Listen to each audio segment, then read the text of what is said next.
The LG G Flex is one of those phones that I thought would be underwhelming and forgettable with the gimmicky curved body and the Terminator-style self-healing properties.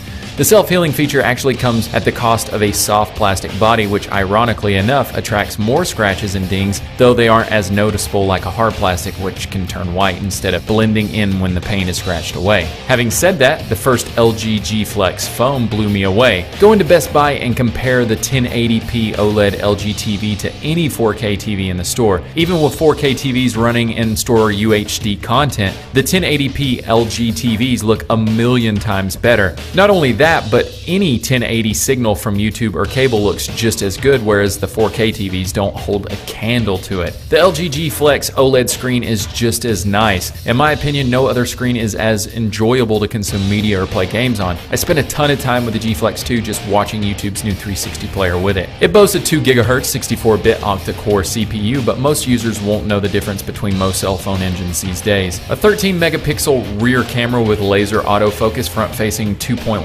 megapixel camera, and 3000 milliamp battery life is great. For those of you who haven't seen my OG ultimate bin test on the original G Flex from last year's launch, check out my video in my library. I bent the phone completely back to back and it still worked. This year's version is a little bit more rigid with the internal components, or however it's designed. I'll put that in a bin test tomorrow, but it's a little bit more challenging than what I thought it would be. Now let's take the G Flex 2 out to the range and put it up against the 50 cal.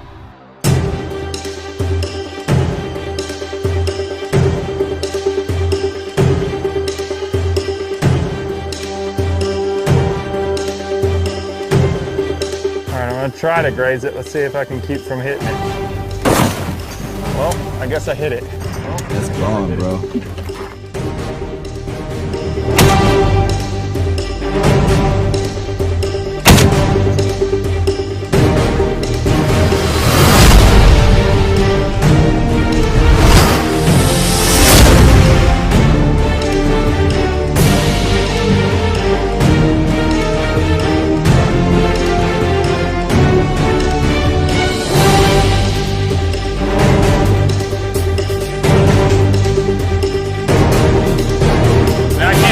I was gonna try to scratch it, and we got a little antsy on this one, and went ahead and pulled the trigger a little too close to it. And I'm gonna have to check this out. I'm gonna have to check this out on the slow-mo playback. But looks like if it deviated a little bit, I'm not sure. But I was trying to keep the bullet a little bit to the outside of it, so maybe it did clip it just a little bit. Maybe it wasn't lined up on the Z-axis like I'd hoped it would be, but I actually took the box out here too.